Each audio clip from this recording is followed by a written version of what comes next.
ওং নমো ভগবতে বাসুদেবায়। আজকের বিষয়টি গুরুত্বপূর্ণ হতে চলেছে। কুমার মঙ্গল গোচরে সিংহ রাশিতে অবস্থান করতে চলেছে। 7-6 থেকে 28 জুলাই পর্যন্ত অবস্থান করবে। তাই সিংহ রাশি বা সিংহ লগ্নের জাতক জাতিকারা আপনারা শুভ না অশুভ ফল পেতে চলেছেন তা আমি বিস্তারিতভাবে আলোচনা করব। ধৈর্য সহকারে আপনারা ভিডিওটি দেখবেন। আমার প্রিয় দর্শক বন্ধুকে আমার আন্তরিক অভিনন্দন, শুভেচ্ছা ও ভালোবাসা জানাই। আমি আশা করি অনাদির আদি গোবিন্দের অশেষ করুণায় আপনারা সকলেই কুশলে আছেন। দেখুন, যেহেতু রাশিচক্রের পঞ্চম ভাবে কুমার মঙ্গল প্রবেশ করতে চলেছে, পঞ্চম ভাব থেকে মন মানসিকতা, প্রেম প্রীতি, ভালোবাসা এবং সন্তান, ক্রিয়েটিভ লাইন, লটারি, ফাটকা ইত্যাদি ইত্যাদি বিচার্য। যেহেতু রাশিচক্রের এই পঞ্চম ভাবটি অর্থাৎ সিংহ রাশি অগ্নি এবং স্থির রাশি এবং অগ্নিকারক গ্রহ কুমার মঙ্গল প্রবেশ করবে যখনই মঘা নক্ষত্রে, তখন ক্রিয়েটিভ মানসিকতা খুব উদ্যমশীল হবে এবং অস্থিরতা এবং চঞ্চলতার প্রকাশ কিন্তু ঘটবেই। আর্থিক দিক দিয়ে উত্থান এবং পতন এটা কিন্তু দেখা যাবে। যখনই মঙ্গল এখানে শুক্রের নক্ষত্রে অর্থাৎ যখনই পূর্ব ফাল্গুনী নক্ষত্রে প্রবেশ করবে, দেখবেন খেলাধুলার প্রতি, গান বাজনার প্রতি আগ্রহ থাকবেই এবং নারী জাতিদের প্রতি আকর্ষণ কিন্তু থাকবে। বিবাহিত জীবনে আনন্দ, যারা ইঞ্জিনিয়ারিং লাইনের উপর পড়াশোনা করছেন তাদের পড়াশোনার আগ্রহ এবং বিশেষ করে যারা চিকিৎসা জগতে রয়েছেন, পুলিশ লাইনে রয়েছেন, তাদের উদ্যম এবং কাজকর্মের আগ্রহ কিন্তু বৃদ্ধিপ্রাপ্ত হবে। যখনই উত্তর ফাল্গুনী নক্ষত্রে যখন প্রবেশ করবে, উত্তর ফাল্গুনী নক্ষত্রটি হচ্ছে রবির নক্ষত্র, তখন জাতক জাতিকারা মধ্যে অপর ব্যক্তিকে নিজের আয়ত্তে রাখার চেষ্টা করবে এবং রাশভারী ব্যাপারটা কিন্তু একটু বজায় থাকবে এবং ডাইনামিক ব্যাপারও কিন্তু চলে আসবে। মঙ্গল এই জায়গায় কিন্তু কেতুকে নিয়ে অবস্থান করতে চলেছে, তাই মাঝে মধ্যে একটু হতাশা কিন্তু চলে আসবে। মঙ্গল যেহেতু ম্যাগনেসিয়াম নির্দেশ করে, যা দেহের উৎসেচকের সক্রিয়তা রক্ষা করে, যেমন বিশেষ করে পেশি স্নায়ু নিয়ন্ত্রণ করে এবং তার সঙ্গে সঙ্গে অনিয়ম, হৃদস্পন্দন এবং হাড়, দাঁত এবং মাংসপেশি সংকোচন করে। তাই সবুজ শাকসবজি, মাংস, পাউরুটির মধ্যে প্রচুর পরিমাণে ম্যাগনেসিয়াম কিন্তু থাকে এবং তার সঙ্গে সঙ্গে সামুদ্রিক লবণ রক্ত, মূত্র, অম্ল, খারত্ব রক্ষা করে। থাইরয়েড এবং রক্তের হিমোগ্লোবিন প্রস্তুত করতেও কিন্তু সাহায্য করে। সেই কারণে মাছ, মাংস, ডিম, ভুট্টা, মুসুর ডাল এর অভাবে রক্ত অল্পতা, কলেরা এবং আন্ত্রিক ইত্যাদি ইত্যাদি দেখা যায়। তাছাড়া আয়রনের অভাবেও দেখবেন রক্তহীনতা এটাও কিন্তু চলে আসে। এরপরেই আমি চলে আসছি। দেখুন, সিংহ রাশি বা সিংহ লগ্নের ক্ষেত্রে মঙ্গল কিন্তু রাশি বা লগ্নভাবেই কিন্তু অবস্থান করতে চলেছে এবং এখানে কেতুও কিন্তু অবস্থান করছে। মঙ্গল মঘা নক্ষত্রে যখন প্রবেশ করবে এই জায়গায়, তখন দেখুন এই রাশিভাব বা লগ্নভাব এর থেকে চতুর্থ ভাবের অধিপতি গ্রহ এবং নবম ভাব ভাগ্যভাবের অধিপতি গ্রহ, যেহেতু কেতুর নক্ষত্রে থাকায় কেতু রাশিভাবে অবস্থান করছে, কেতুর কোনো দৃষ্টি নেই। মঙ্গলের চতুর্থ ভাব এবং তার সঙ্গে সঙ্গে সপ্তম এবং অষ্টম ভাবের উপরে মঙ্গলের কিন্তু দৃষ্টি থাকছে। তাই এখানে দেখবেন বিশেষ করে এই রাশি বা লগ্নভাবে কিন্তু গোচরে মঙ্গল শুভফল কিন্তু প্রদান করতে পারে না এবং কেতুও কিন্তু গোচরে শুভফল কিন্তু সেরকম নিয়ে আসতে পারে না। যেহেতু বিনা কারণে ভ্রমণ করাবেই, একটা শত্রু ভয় ব্যাপারটা কিন্তু থাকবেই এবং অতিরিক্ত পরিশ্রম, রক্তচাপ বৃদ্ধি করতে পারে, আঘাত লাগার সম্ভাবনা এবং উত্তেজনা এবং হঠকারিতাও কিন্তু চলে আসবে। কাজকর্মে বাধার মধ্যে সফলতা কিছু কিছু পাবে এবং বাধাটাই বেশিরভাগ ক্ষেত্রে পাওয়ার সম্ভাবনা। ভাগ্য বিড়ম্বনা, দাম্পত্য কলহ এবং গৃহ ও পরিবারে অশান্তি কিছু না কিছু এই রাশি বা লগ্নভাবে, বিশেষ করে হঠকারিতা, মাথা গরম করার প্রবণতা এটা কিন্তু চলে আসবে, কারণ এটি অগ্নি রাশি এবং বিশেষ করে মঙ্গল অগ্নিকারক গ্রহ এবং কেতুযুক্ত হয়ে অবস্থান করার কারণে এগুলো কিন্তু উত্তেজনা বৃদ্ধি হবে, সেই বিষয়ে একটু সতর্কতা।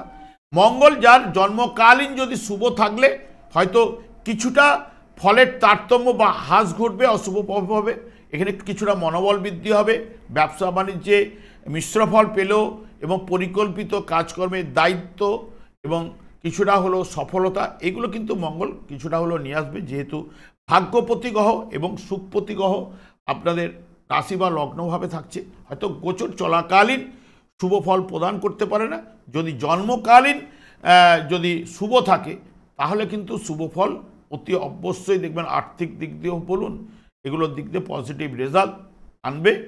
এবং যখনই পূর্ব ফাল্গুনী নক্ষত্রে প্রবেশ করবে, পূর্ব ফাল্গুনী নক্ষত্রটিও রাশিচক্রে শুক্র নির্দেশ করে থাকে। মঙ্গল এখানে এমনিতেই আগেই বলে গেলাম যে আপনাদের সিংহ রাশিতেই অবস্থান করছে, লগ্নেই অবস্থান করছে, চতুর্থ ভাবের অধিপতি গ্রহ এবং নবম ভাব ভাগ্যভাবের অধিপতি গ্রহ। এবং যেহেতু শুক্রের নক্ষত্রে রয়েছে, শুক্র কিন্তু তখন ঠিক এই নিজের গৃহে আপনাদের রাশি বা লগ্ন সাপেক্ষে কর্মভাবে কিন্তু অবস্থান করবে এবং নিজে আপনাদের রাশি থেকে তৃতীয় ভাবের নির্দেশক, তাহলে এবং তার সঙ্গে সঙ্গে চতুর্থভাবে শুক্রের দৃষ্টি পড়বে, একটি দৃষ্টি রয়েছে। মঙ্গলের দৃষ্টি কিন্তু তার রাশিভাবে অর্থাৎ চতুর্থভাবে থাকছে, সপ্তম এবং অষ্টম ভাবে থাকছে। যদি জন্মকালীন এখানে শুক্র দশমভাবে গোচরে প্রবেশ করেছে, কিন্তু গোচরেও কিন্তু সেই মতো দশমভাবে শুভ ফল কিন্তু শুক্র কিন্তু গোচরে নিয়ে আসতে পারে না, তবে নিজের গৃহে রয়েছে, কিছুটা হলেও পজিটিভ রেজাল্ট দেওয়ার চেষ্টা করবে। আশাহত, কলহ, লাঞ্ছনা এবং দুশ্চিন্তা এগুলো কিন্তু শুক্র কিন্তু আনার সম্ভাবনা। এবং মঙ্গল জন্মকালীন যদি অশুভ থাকলে তাহলে দুশ্চিন্তা বাড়বেই, কাজকর্মে প্রত্যাশিত ফলাফল পেতে কিন্তু বাধাপ্রাপ্ত হবে এবং ব্যবসা বাণিজ্যে একটু চাপ থাকবেই, উত্তেজনা বৃদ্ধি, আর্থিক চাপ এবং মানসিক চিন্তা এইগুলো কিন্তু মঙ্গল পূর্ব ফাল্গুনী নক্ষত্রে কিন্তু এগুলো প্রদান করবে। এটি 1 জুলাই থেকে বিশেষ করে 22 জুলাই পর্যন্ত এই শুক্রের নক্ষত্রে অবস্থান করবে। এবং যদি জন্মকালীন শুক্র এবং মঙ্গল শুভ থাকলে অর্থাৎ জন্মকালীন জাতক জাতিকাদের মধ্যে দেখুন গ্রহটি যদি শুভ থাকে, বলবান থাকে, স্বক্ষেত্রে কেন্দ্র বা কোন স্থানে অবস্থান বা তুঙ্গস্থ স্থানে অবস্থান করে, সেই গ্রহটি কিন্তু শুভ বলবান থাকলে শুভ ফল প্রদান করতে কিন্তু বাধ্য। যার জন্মকালীন যদি অশুভ থাকলে নিচস্থ দুস্থানে এবং পাপ গ্রহ দ্বারা পীড়িত যদি হয়ে যায়, হ্যাঁ অশুভ হয়ে গেলে তাহলে অশুভ ফল কিন্তু প্রদান করে। যদি শুক্র এবং মঙ্গল যদি শুভ থাকলে দেখবেন বন্ধুলাভ, ব্যবসা বাণিজ্যের সফলতা, প্রতিযোগিতায় সাফল্য এবং সঙ্গ সুখ এবং গৃহ পরিবারের শান্তি, দাম্পত্য জীবনে আনন্দ, কারণ যেহেতু শুক্র নক্ষত্রে থাকায় এগুলো কিন্তু পজিটিভ রেজাল্ট আনার জায়গাটা কিন্তু দেবেই। যখনই মঙ্গল উত্তর ফাল্গুনী নক্ষত্রে প্রবেশ করবে 23 জুলাইয়ের পর থেকে এই ফলগুলো আপনারা সাধারণত পাবেন। দেখুন মঙ্গল তো এমনিতে আপনাদের রাশিভাবে অবস্থান করছে, চতুর্থ ভাব নবম ভাবের নির্দেশক, তার সঙ্গে সঙ্গে রবি নক্ষত্রে রবি 23 জুলাই ঠিক এইরকম জায়গায় কর্কট রাশিতে অবস্থান করবে, যেহেতু দ্বাদশভাবে অবস্থান করবে আপনাদের রাশিপতি গ্রহ দ্বাদশভাবে এবং ষষ্ঠ ভাবের উপরে দৃষ্টি দিচ্ছে, সেই কারণে ষষ্ঠভাবে দৃষ্টি দেওয়ার কারণে কিছুটা হলো শুভ ফল রবি কিন্তু প্রদান করবে, কিন্তু দ্বাদশভাবে গোচরে কিন্তু শুভ ফল প্রদান করতে পারে না।